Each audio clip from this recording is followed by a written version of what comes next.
अस्सलाम वालेकुम and welcome back to my YouTube channel student. इस वीडियो के अंदर हम देखेंगे एक्सरसाइज 4.1 का क्वेश्चन नंबर 1, जिसमें हमें आइडेंटिफाई करना है whether the following algebraic expressions और पॉलिनोमियल्स आर नॉट। सो हमें ये सर नो के अंदर इसका आंसर देना है। तो सबसे पहले हम देख लेते हैं कि पॉलिनोमियल फंक्शन जो है वो क्या होते हैं। Polynomial function has the following form.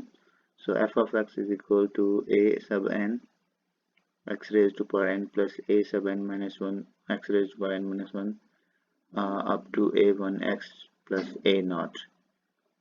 So इसमें जो यहाँ पे a n है और जो a n minus 1 है, जो a 1 है, ये सारे हमारे पास, इनको हम कहते हैं कोफिशिएंट्स। ओके, तो अगर हमारे पास जो सबसे जो बड़ी पावर होती है x की, उसके फ्रंट पे जो कोफिशिएंट लिखा होता है उसको हम कहते हैं लीडिंग कोफिशिएंट। तो आपने देखना है कि x की सबसे जो बड़ी पावर है ना, उसको देखना है, और उस टर्म में जो फ्रंट पे नंबर लिखा होता है उसको हम कहते हैं लीडिंग कोफिशिएंट। और ये वाला जो लीडिंग कोफिशिएंट है ये जीरो नहीं होना चाहिए, and each coefficient is a real number. तो हमारे पास जो कोफिशिएंट होंगे ये वाले, मतलब ये रियल नंबर होने चाहिए, कोई कम्प्लेक्स नंबर नहीं होने चाहिए। जैसे यहाँ पे अभी हम एग्जाम्पल भी करेंगे। And each exponent is a whole number। सो अगर आपको होल नंबर का सेट याद हो तो उसके अंदर आता था हमारे पास 0, 1, 2, 3 एंड सो ऑन।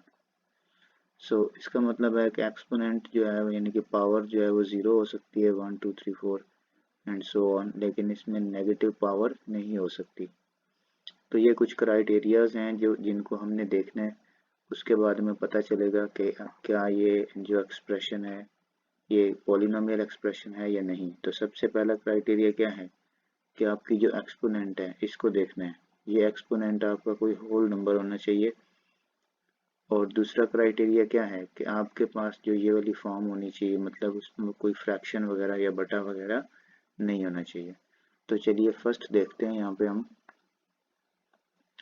तो अगर हम फर्स्ट पार्ट को देखें तो यहाँ पे देखो हमारे पास लिखा हुआ है 3x square plus 1/x minus 5। अब यहाँ पे जो देखो ये 1/x जो है ये हमारे पास फ्रैक्शन के अंदर है, यानी बटा जो है ना उसके अंदर है, यानी वेरिएबल हमारा जो है वो बटे के नीचे है। तो इसका मतलब है ये वाली जो है वो पॉलिनोमियल नहीं है। ओके, सो इसको हम लिख देंगे नो। सेकंड का देखें तो यहाँ पे लिखा हुआ है 3x raise to power 3 minus 4x square minus x। अब यहाँ पे देखो तो यहाँ पे x raise to power x के ऊपर स्क्वायर रूट है ना, तो स्क्वायर रूट की वैल्यू क्या होती है, स्क्वायर रूट की वैल्यू होती है 1/2। तो अगर यहाँ पे हो जाएगा ये x रेज टू पावर 1/2। तो अभी हमने यहाँ पे देखा है कि हमारे पास जो पॉलिनोमियल होती है ना, उसमें जो एक्सपोनेंट होता है वेरिएबल का वो कोई होल नंबर होना चाहिए। तो यहाँ पे 1/2 जो है वो होल नंबर नहीं है, तो इस वजह से ये वाली जो है ये भी पॉलिनोमियल नहीं है। नेक्स्ट हम देखेंगे थर्ड पार्ट, जिसमें हमारे पास है x square minus 3x plus square root of 2। अब देखो यहाँ पे जो स्क्वायर रूट है ना ये वेरिएबल के ऊपर नहीं है, ये तो कांस्टेंट नंबर है नीचे, तो इससे फर्क नहीं पड़ता, हमने जस्ट देखना होता है वेरिएबल्स को। सो यहाँ पे वेरिएबल सारे ओके हैं, किसी की पावर जो है वो ना तो फ्रैक्शन में है और ना ही नेगेटिव है, तो इस वजह से ना ही इसमें कोई बटा है, तो इस वजह से हम कह देंगे yes it is a polynomial. लेकिन अगर हम फोर्थ पार्ट में देखें तो यहाँ पे हमारे पास जो है वो वेरिएबल जो है वो बटे में मौजूद है, तो इस वजह से ये हम कह देंगे कि ये पॉलिनोमियल नहीं है।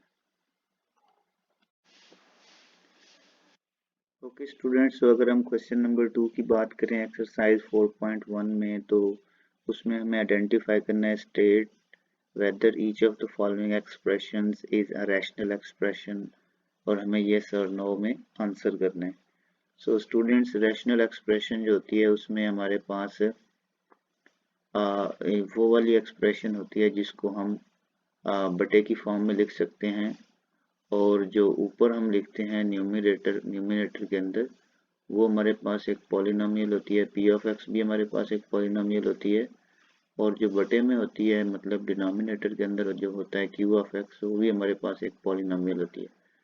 मतलब ऊपर नीचे दोनों अगर वो पॉलिनोमियल ही होगी तो तब हम उसको कहेंगे रैशनल एक्सप्रेशन। अगर ऊपर वाले में से किसी में या फिर नीचे वाले में से किसी में कोई भी पॉलिनोमियल ना हुआ तो देन हम कहेंगे कि ये रैशनल एक्सप्रेशन जो है वो नहीं है।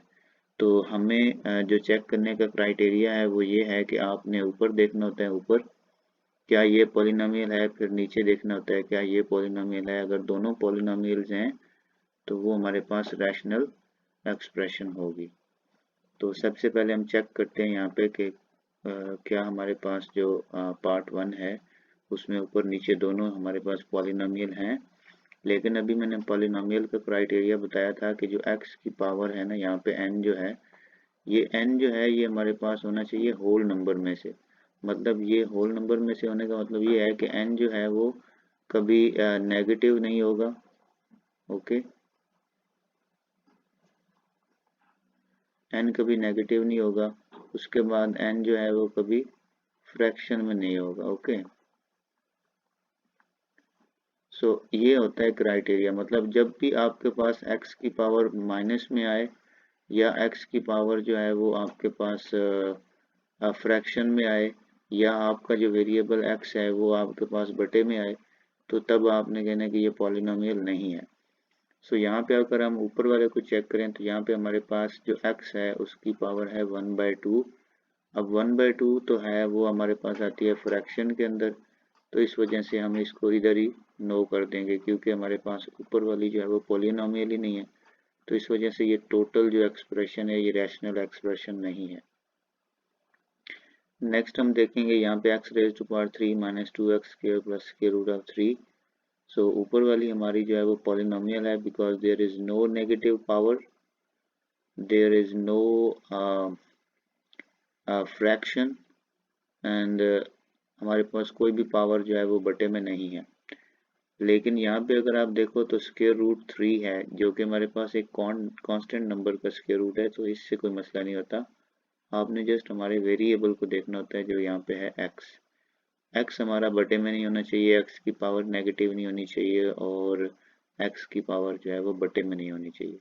सो यहाँ पे ऊपर जो है वो हमारे पास पॉलिनोमियल है। अब देखना है नीचे, नीचे यहाँ पे 2 है, 3x है और उसके बाद x स्क्वायर है, तो नीचे भी हमारे पास पॉलिनोमियल है क्योंकि नीचे कोई भी फ्रैक्शन या वेरिएबल बटे में नहीं है। तो यहाँ पे हम बोल देंगे कि yes it is a rational expression. So number 3 पे आता है x square plus 6x plus 9। तो ऊपर कोई भी फ्रैक्शन, कोई स्क्वायर रूट वेरिएबल के ऊपर या बटे में पावर नहीं है, तो इस वजह से ये हमारे पास पॉलिनोमियल है because it satisfy all the criteria that are required for a polynomial. तो अगर हम नीचे देखें तो यहाँ पे भी देखो सेम है, एक्स स्क्वायर है, कोई फ्रैक्शन नहीं है, कोई स्क्वायर रूट नहीं है, कोई नेगेटिव पावर नहीं है, तो इस वजह से नीचे भी हमारे पास पॉलिनोमियल है। तो जब ऊपर और नीचे दोनों पॉलिनोमियल्स हों तो तब हम बोलते हैं यस ये जो फ्रैक्शन है ये हमारे पास रैशनल एक्सप्रेशन है। ओके, सो अब हम देखते हैं last part. So last part के अंदर आप देखो तो यहाँ पे जो x है उसके ऊपर जो पावर है वो बटे में है। मतलब हमारे पास जो स्क्वायर रूट x होता है ना, उसको हम इस तरह भी लिख सकते हैं x रेज टू पावर 1/2। इसको हम बोलते हैं रेडिकल फॉर्म और इसको हम बोलते हैं एक्सपोनेंशियल फॉर्म। सो जब हम इसको एक्सपोनेंशियल फॉर्म के अंदर लिखेंगे तो यहाँ पे हम इसकी पावर जो है वो बन जाएगी 1/2 जो कि एक फ्रैक्शन है। तो हमने कहा कि पॉलिनोमियल के लिए जो पावर है वो फ्रैक्शन में नहीं होनी चाहिए।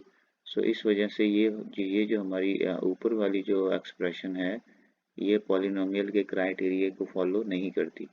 नीचे भी सेम केस है, यहाँ पे देखो 2 स्क्वायर रूट ऑफ x है, तो यहाँ पे x की पावर जो है वो फ्रैक्शन में है।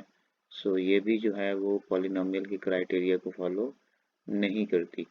सो according to definition of rational expression ऊपर और नीचे दोनों पॉलिनोमियल होनी चाहिए, तो ये तो नहीं है। इस वजह से यहाँ पे भी हम बोल देंगे नो कि ये वाली जो हमारे पास एक्सप्रेशन है ये रैशनल एक्सप्रेशन नहीं है। ओके स्टूडेंट्स, अब हम स्टार्ट करेंगे क्वेश्चन नंबर 3 जिसका पहला पार्ट हमारे पास है 120 x raise to power 2 y raise to power 3 z raise to power 5 by बाय 30 x raise to power 3 y z square. So हमने इसमें करना क्या है, reduce the following rational expression to the lowest form. So इसका मतलब ये है कि हमने इसमें से जो कैंसिल हो सकते हैं, जिनकी बेसिस सेम है, उनकी पावर्स को इकट्ठा करना है और उसके बाद मतलब इनको इस तरह से फैक्टराइज करना है कि ऊपर नीचे जो कैंसिल हो सकता है, जो इकट्ठा हो सकता है, वो हमने करना है। ओके, तो इस तरह की शक्ल में इसको कन्वर्ट करना है कि उससे आगे कोई भी ऑपरेशन जो है मजीद वो परफॉर्म ना हो सके। सो आपने आइडेंटिफाई करना है कि हम यहाँ पे कौन कौन से ऑपरेशन कर सकते हैं। तो पहली जो ये है चीज़ कि आप, अगर आपके पास ऊपर चीज़ें मल्टीप्लाई हो रही हैं और नीचे भी चीज़ें मल्टीप्लाई हो रही हैं, तो वो जितने भी ज़ीरोज़ होते हैं ना वो कट जाते हैं। सो यहाँ पे मैं ज़ीरोज़ को काट दूंगा, बाकी मेरे पास बच गया यहाँ पे 3 और यहाँ पे है हमारे पास 12। सो मैं अगर 3 का टेबल पढ़ूँ तो 3 1 टाइम 3 एंड 3 4 टाइम 12, तो ये भी कट गया। अब यहाँ पे मेरे पास बचा 4। उसके बाद मैंने देखना होता है कि अगर मैंने चैप्टर नंबर 2 अच्छे से पढ़ा हुआ है तो मुझे पता होगा कि हमारे पास जो बेसिस अगर सेम हों तो पावर्स को इकट्ठा कैसे करते हैं। तो यहाँ पे x और नीचे भी x, तो हम बेस को एक दफ़ा लिखते हैं और जो हमारे पास पावर है उनको हम ऐड कर देते हैं। तो फॉर एग्जांपल यहाँ पे 2 लिखा हुआ है और नीचे जो है वो 3 है, तो ये जब पावर ऊपर आएगी तो इसका साइन हम चेंज कर देंगे, ये 3 ऊपर जाके -3 हो जाएगा। इसी तरह अगर बात करें हम y की, तो यहाँ पे ऊपर भी y है और नीचे भी y है, तो इनकी बेस सेम है, लेकिन यहाँ पे जो नीचे y है उसकी पावर जो है वो 1 है। सो हम क्या करेंगे, हम लिखेंगे y एक दफ़ा लिखेंगे, पहले ऊपर पावर जो है वो लिखेंगे और जब नीचे वाली पावर ऊपर जाएगी तो वो माइनस करके लिख देंगे। मतलब पावर को पावर में से माइनस करना है, बेस को हमने एक दफ़ा लिखना है। उसके बाद हम z की बात करें तो यहाँ पे जो z है उसकी पावर है 5 और नीचे जो z है उसकी पावर है 2। सो बेस इनकी सेम है, तो मैं एक z को एक दफ़ा लिखूंगा, उसके बाद 5 लिखूंगा और नीचे वाली पावर जो है ये ऊपर जाके माइनस हो जाएगी। ओके, तो अब हम इसको फर्दर सिंप्लीफाई करेंगे तो ये हो जाएगा x raise to power -1। Maximum जो मैंने चीज़ नोटिस की है स्टूडेंट्स के अंदर, 9th क्लास के स्टूडेंट्स के अंदर, उनको ना इसमें बड़ा मसला आ रहा होता है कि सर ये 2 -3 जो है, कुछ स्टूडेंट क्या करते हैं कि वो यहाँ पे इसको प्लस माइनस माइनस पढ़ना शुरू हो जाते हैं, जो कि गलत है। कुछ स्टूडेंट ये होते हैं कि वो इसको 1 लिख देते हैं, कुछ ये होते हैं कि उनको ये नहीं समझ आ रही होती कि इसका जो आंसर है वो कितना ना, कुछ 5 लिख देते हैं। तो इस तरह से, तो ये जो है ना ये बिल्कुल बेसिक चीज़ें हैं, ये आपको बहुत अच्छे से आनी चाहिए। मैं आपको अभी यहाँ पे ट्राई करता हूँ समझाने की कि इनको कैसे अंडरस्टैंड करना है। तो सबसे पहला जो कंसेप्ट है, रॉन्ग कंसेप्ट जो है, जो हम स्टूडेंट अक्सर करते हैं कि जो प्लस माइनस माइनस करने लग जाते हैं। तो स्टूडेंट्स ये प्लस माइनस माइनस हम तब करते हैं जब हम दो नंबर्स को मल्टीप्लाई कर रहे हो, लेकिन यहाँ पे तो हम इन दोनों को मल्टीप्लाई नहीं ना कर रहे, यहाँ पे कोई मल्टीप्लिकेशन का साइन नहीं है, यहाँ पे हम इनको ऐड या सब्ट्रैक्ट कर रहे होते हैं। तो यहाँ पे प्लस माइनस माइनस नहीं करते। तो यहाँ पे फिर ये देखना होता है कि हमारे पास अगर एक नंबर प्लस का है और दूसरा नंबर माइनस का है, तो आप अभी साइन को भूल जाओ, आप अभी क्या करो, इन दोनों को सब्ट्रैक्ट करो, मतलब माइनस करो, बड़े को पकड़ो और उसमें से दूसरे को माइनस कर दो। 3 में से 2 निकालेंगे तो कितना आ गया, 1। ठीक है जी, अब आपने 1 तो लिख दिया, लेकिन सर इस 1 के साथ कौन सा साइन आएगा, तो साइन वो आएगा जो जो बड़े नंबर के साथ था। तो बड़ा नंबर 3 है उसके साथ क्या है, माइनस, तो यहाँ पे भी माइनस आएगा। तो इसका जो एक्चुअल आंसर है वो क्या आएगा, -1। लेकिन अगर इस तरह का केस आता है कि हमारे पास -2 और -3 लिखा होता है, तो अब आपने नंबर्स को हमेशा ऐड करना है। यहाँ पे नंबर्स को क्या करना है, माइनस करना है, लेकिन जब सेम साइन हो, यहाँ पे क्या है, यहाँ पे अपोजिट साइन है, यहाँ पे अपोजिट साइन है, तो हमने नंबर्स को क्या करना है, सब्ट्रैक्ट करना है और जो हमारा आंसर आया है उसके साथ वो साइन लगाना है जो बड़े नंबर के साथ है। लेकिन जब हमारे पास सेम साइन हो,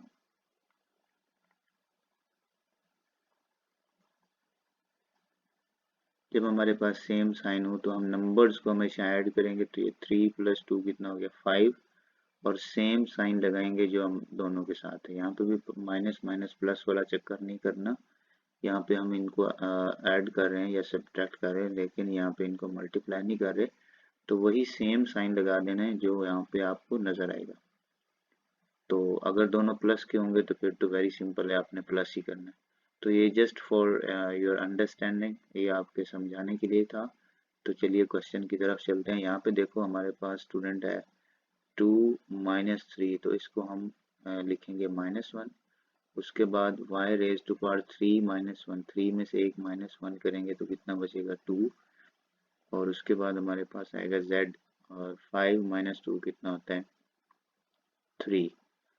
सो उसके बाद जो नेक्स्ट कॉन्सेप्ट हमने पढ़ा था प्रीवियस चैप्टर के अंदर, मतलब चैप्टर नंबर 2 के अंदर, वो ये था कि अगर हमारे पास किसी वेरिएबल की पावर नेगेटिव है तो उसको हमने पॉजिटिव बनाना हो तो क्या करेंगे, तो उसके लिए हम लिखते थे 1/x, मतलब जो भी आपकी पावर है वो आप बटे में ले जाएंगे तो वो उसका जो साइन है वो चेंज हो जाएगा। तो अब मैं इसको यहाँ पे लिख दूंगा 1। तो यहाँ पे -1 था, जब इसको मैं बटे में ले गया तो ये अब +1 हो गया।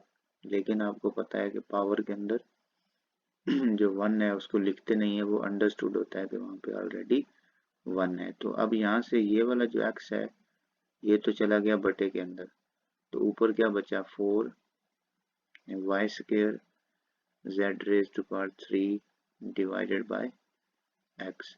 तो अब यहाँ से आगे कोई और फर्दर ऑपरेशन जो है वो नहीं हो सकता, इस वजह से हम इसको यहाँ पे छोड़ देंगे। यही इसकी जो है वो सिंपलेस्ट या लोएस्ट फॉर्म है। ओके, सो होपफुली आपको ये क्वेश्चन जो है वो समझ आ गया होगा। क्वेश्चन नंबर 3 का सेकंड पार्ट हम सॉल्व करते हैं, जिसमें हमारे पास गिवन है 8a × x + 1 divided by 2 × x² - 1। सो हमने सबसे पहले देखना है कि कोई अगर ऊपर और नीचे हमारे पास नंबर है तो वो अगर कैंसिल हो सकता है किसी टेबल पे तो उसको करेंगे। तो यहाँ पे देखो 2 1 टाइम 2 एंड 2 4 टाइम 8। उसके बाद हम देखते हैं कि यहाँ पे जो कोई हमारे पास जो फैक्टराइजेशन होने वाली है वो हम कर लेंगे। तो फॉर एग्जांपल अगर आपको ये फार्मूला पता हो कि अगर हमारे पास एक चीज़ एक दफ़ा प्लस में और दूसरी दफ़ा अगर वो माइनस में लिखी हुई हो, तो इसको मल्टीप्लाई करने का जो शॉर्टकट मेथड है वो ये है कि इसका जो मल्टीप्लाई करने के बाद रिजल्ट आएगा वो आ जाएगा a² - b²।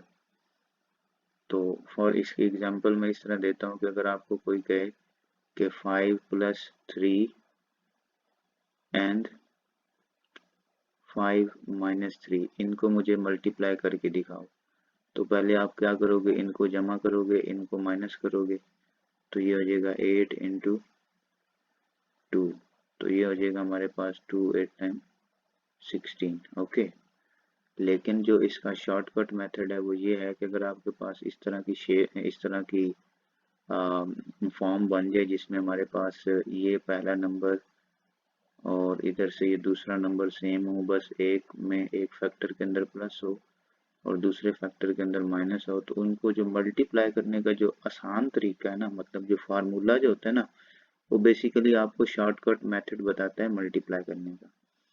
सो शॉर्टकट मेथड ये है कि आपने पहले का स्क्वायर लिखना है, पहला नंबर जो भी हो, इधर जो भी नंबर हो उसका स्क्वायर लिखना है, माइनस लगाने के बाद जो भी दूसरा नंबर हो उसका स्क्वायर लिखना है।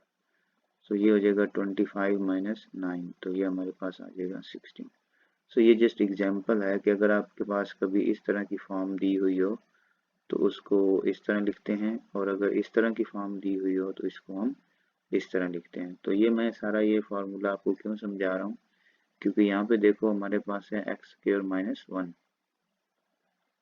सो x² - 1, अगर मैं 1 के ऊपर स्क्वायर लगा भी दूँ तो फिर भी वो 1 ही रहेगा, उससे कोई फर्क नहीं पड़ेगा।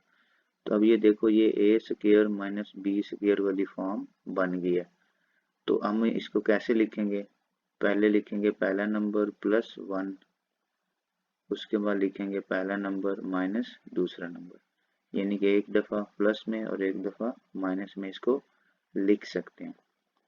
तो हम इसको लिखेंगे तो ऊपर रह जाएगा हमारे पास 4a इंटू एक्स प्लस 1, और नीचे हमारे पास आ जाएगा x plus 1 and x minus 1। अब मैंने ये सारा कुछ क्यों किया है, फैक्टराइजेशन क्यों किया है, क्योंकि यहाँ पे मेरे पास x प्लस 1 और x प्लस 1 जो है वो कैंसिल हो जाएंगे, तो ऊपर बचेगा 4a divided by x minus 1।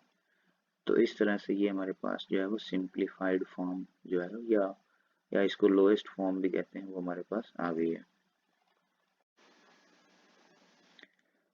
तो क्वेश्चन नंबर 3 का जो थर्ड पार्ट है उसमें हमारे पास गिवन है x प्लस वाई का whole square minus 4xy divided by x minus Y का होल स्क्वायर। सो स्टूडेंट, अगर आपके पास जो ये वाला फार्मूला है a प्लस बी का होल स्क्वायर, ये इक्वल होता है a का स्क्वायर प्लस b का स्क्वायर प्लस 2ab। ओके, इसी तरह a माइनस b का जो स्क्वायर होता है वो होता है a square plus B square minus 2ab। यहाँ पे ये जो फार्मूले हैं ना, ये बेसिकली हमारे पास सिंपल मेथड है इनको सॉल्व करने का, मतलब मल्टीप्लिकेशन करने का या सॉल्व करने का कह लो। ओके, सो यहाँ पे हम इस फार्मूला को ओपन करेंगे जो हमारे पास यहाँ पे स्क्वायर है। सो इसको अगर हम ओपन करेंगे तो ये हो जाएगा x square plus Y square plus 2xy, उसके बाद आ जाएगा माइनस 4xy,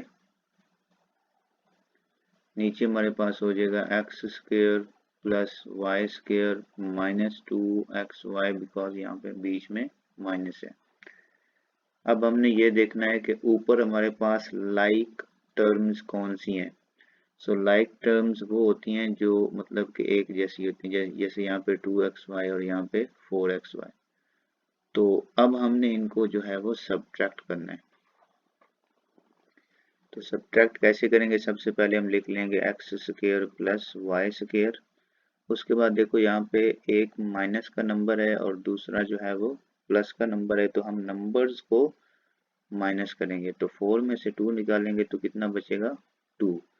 अब इस 2 के साथ प्लस आएगा या माइनस, तो वो यहाँ से पता चलेगा बड़ा नंबर कौन सा है 4, और उसके साथ कौन सा साइन है, माइनस का साइन है, तो यहाँ पे भी माइनस आएगा, और उसके साथ हम लिख देंगे एक्स वाई। मतलब ये है कि -4xy में से 2xy निकल जाएंगे, तो बाकी हमारे पास माइनस के 2xy बच जाएंगे। डिवाइडेड बाय आएगा हमारे पास x square plus Y square minus 2xy। अब देखो तो यहाँ पे ये सारा कुछ जो है वो सेम है ऊपर और नीचे, तो इसको हम कैंसिल कर देंगे 1 के टेबल पे, तो हमारे पास जो फाइनल आंसर आएगा वो आएगा 1।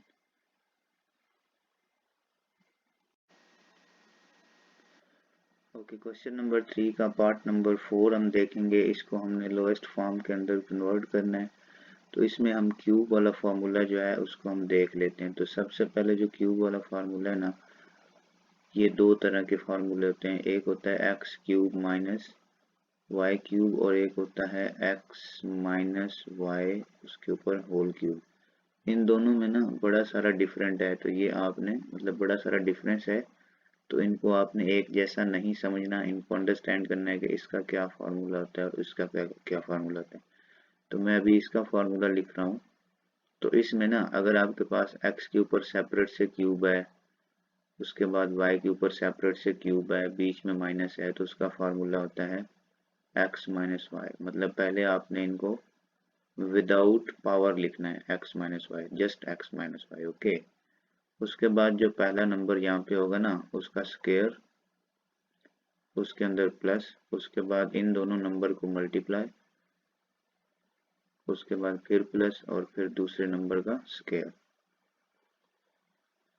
तो ये फॉर्मूला होता है। यहाँ पे जो भी नंबर होगा ना और यहाँ पे जो भी नंबर होगा तो वो पहले ऐसे ही लिख देने पावर के बगैर, उसके बाद पहले का स्क्वायर दूसरे का स्क्वायर और बीच में दोनों को मल्टीप्लाई, और जस्ट यहाँ पे माइनस आएगा, अंदर सारे साइन जो है वो पॉजिटिव रहेंगे। तो अगर आप यहाँ पे अपने क्वेश्चन के अंदर नोटिस करो तो यहाँ पे लिखा हुआ है X minus Y into X square plus X Y plus Y square. तो अगर आप इसको क्लोज करके इस फॉर्म के अंदर लिखना चाहो तो भी ठीक है, अगर ऊपर वाले को इस वाले को अगर आप एक्सपैंड करके आप इसको इस फॉर्म के अंदर लिखना चाहो तो भी ठीक है। दोनों में से जो मर्जी आप कर सकते हो। तो मैं नीचे वाले को बंद करूंगा, तो ये हो जाएगा X raise to power 3 minus Y raise to power 3 into X square minus 2xy plus Y square divided by, यहाँ पे इसको अब मैं क्लोज करूंगा तो ये हो जाएगा X raise to power 3 minus Y raise to power 3, because ये सारी चीज जो है ये हमारे पास होती है X raise to power 3 minus Y raise to power 3। तो अब ये जो है ये हमारे पास कैंसिल हो जाएगा क्योंकि ये सेम है। तो बच क्या जाएगा हमारे पास x square minus 2xy plus Y square. तो दैट्स इट। ओके, सो अब क्वेश्चन नंबर 3 का फिफ्थ पार्ट देखेंगे जिसमें हमारे पास है x plus 2 x square minus 1 x plus 1 और नीचे हमारे पास है एक्स स्क्र माइनस 4। सो सबसे पहले तो आपने जितने भी हमने प्रीवियस फार्मूलाज पढ़े हैं ना, तो उनको अपने माइंड के अंदर एवरी टाइम रिवाइज करते रहना है क्योंकि वही फार्मूले आपके बार बार यूज होंगे। ओके, सो फॉर एग्जांपल अभी मैंने एक फार्मूला बताया था a square minus b square जो है वो हमारे पास होता है a plus b multiply by a minus b. और अगर कभी इस तरह लिखा हो तो उसको हम इस वाली शक्ल के अंदर लिख सकते हैं।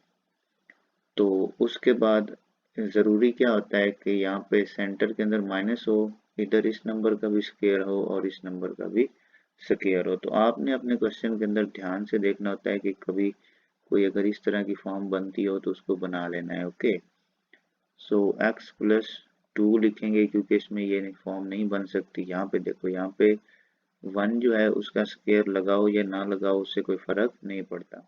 तो इस वजह से हम इसको लिख देंगे एक दफ़ा एक्स माइनस 1 और दूसरी दफ़ा एक्स प्लस 1। ओके, और यहाँ पे अगर आप देखो तो यहाँ पे लिखा हुआ है एक्स प्लस 1, इसको एज इट इज़ लिख देंगे। यहाँ पे एक तो एक्स स्क्वायर है लेकिन यहाँ पे माइनस भी है लेकिन यहाँ पे 4 है। सो 4 को अगर आप स्क्वायर बना सको तो वो होता है 2 रेज टू पावर 2। सो अगर मैं इसको लिख दूँ X square minus 2 raise to power 2, तो अब ये देखो ये वाली शक्ल बन गई ना, पहले का स्क्वायर माइनस दूसरे का स्क्वायर। तो अब इसको मैं ओपन करके लिखूंगा, अभी ये क्लोज्ड फॉर्म के अंदर है। तो x प्लस 2 एक्स माइनस 1, ये वाला x प्लस 1 और ये वाला x प्लस 1 कैंसिल हो जाएगा। तो नीचे बचेगा हमारे पास x माइनस 2 और फिर x प्लस 2, एक दफ़ा प्लस में लिखेंगे और एक दफ़ा माइनस में। अब यहाँ पे ये x प्लस 2 और ये x प्लस 2 कैंसिल हो जाएगा, तो हमारे पास बचेगा x minus 1 divided by x minus 2। तो ये इसकी सिंप्लीफाइड जो है या लोएस्ट फॉर्म जो है आ गई है।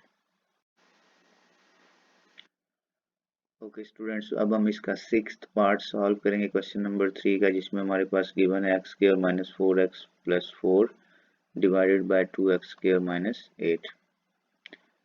सो सबसे पहले आपने ये देखना होता है कि अगर आपके पास इस तरह फॉर एग्जांपल हमारे पास एक फार्मूला होता है a plus b whole square, तो उसको हम लिखते हैं a square plus 2ab plus B square. Okay, लेकिन अगर कभी हमारे पास इस तरह की फॉर्म आ जाए, यानी जिसमें ए स्क्वायर हो बी स्क्वायर हो और उसके बाद 2ab हो, तो उसको हम इस फॉर्म के अंदर लिख सकते हैं।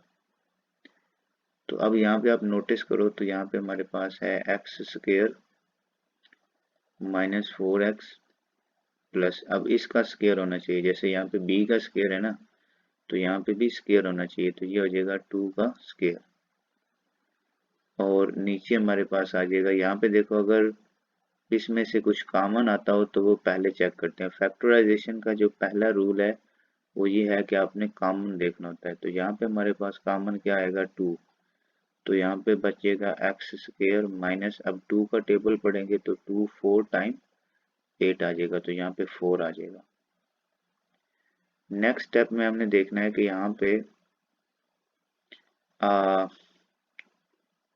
अगर हम 2ab करें तो a की जगह पे क्या है x और b की जगह पे क्या है 2, तो कितना बनेगा 2 टाइम 4x। यहाँ पे ये 4x बीच में पड़ा हुआ है, इट्स मीन कि ये एक कंप्लीट स्क्वायर है, इसको हम क्लोज कर सकते हैं। सो क्लोज कैसे करते हैं, पहला लिखते हैं ये वाला नंबर, ये वाला साइन लगाते हैं और उसके बाद ये वाला नंबर लिखते हैं और ब्रैकेट क्लोज करके ऊपर कंप्लीट यानी होल स्क्वायर जिस तरह यहाँ पे लिखा हुआ है ये होल स्क्वायर लगा देते हैं। ओके, नीचे हम लिखेंगे 2, उसके बाद हम इसको एक्स स्क्वायर माइनस 4 को अगेन 2 रेज टू पावर 2 लिखेंगे जैसे पिछले स्टेप में लिखा था। तो अब ये हो जाएगा x माइनस 2 का whole square divided by 2 and 2, इसको एक दफ़ा लिखेंगे x प्लस 2 और फिर एक दफ़ा लिखेंगे x माइनस 2। तो अब यहाँ पे देखो तो यहाँ पे x माइनस 2 जो है यहाँ पे 1 है और यहाँ पे कितने हैं 2 हैं, तो 2 में से 1 कट जाएगा, बाकी एक x जो है वो x माइनस 2 बच जाएगा। तो ऊपर एक x माइनस 2 बच जाएगा और नीचे क्या बचेगा 2 इंटू एक्स प्लस 2। तो ये इसकी जो है वो सिंप्लीफाइड फॉर्म है। ओके, सो सेवंथ पार्ट के अंदर हमारे पास गिवन है 64x raise to power 5 minus 64x divided by x 8x square plus 8 multiply by 2x plus 2। तो सबसे पहले जो फैक्टराइजेशन का रूल होता है वो ये होता है कि आपने लुक फॉर अ कॉमन। सो सबसे जो इम्पोर्टेंट और सबसे जो पहला स्टेप होता है फैक्टराइजेशन में वो होता है कि आपने कॉमन देखना होता है। तो अगर मैं ऊपर देखूं तो यहाँ पे भी 64 है, यहाँ पे भी 64 है, यहाँ पे भी x है, यहाँ पे भी x है, लेकिन यहाँ पे एक x है और यहाँ पे कितने हैं 5, तो एटलीस्ट एक x जो है वो दोनों में से कॉमन आ सकते हैं। सो 64 कॉमन आएगा और उसके बाद एक x जो है वो कॉमन आएगा, मतलब वो चीज़ कॉमन आती है जो दोनों जगह पे हो, यहाँ पे भी हो यहाँ पे हो, एक x यहाँ पे है एक यहाँ से ले लेंगे तो एक x कॉमन आ जाएगा। अब यहाँ पे देखो 64 चला गया, उसके बाद x की पावर 5 में से एक x चला गया तो बाकी बचा x raise to power 4 minus, अब यहाँ से 64 भी चला गया x भी चला गया तो उसकी जगह पे बचेगा 1। जहाँ पे सारा कुछ पूरी क्वांटिटी ही बाहर चली जाए तो एक्चुअली वहाँ पे क्या बचता होता है 1।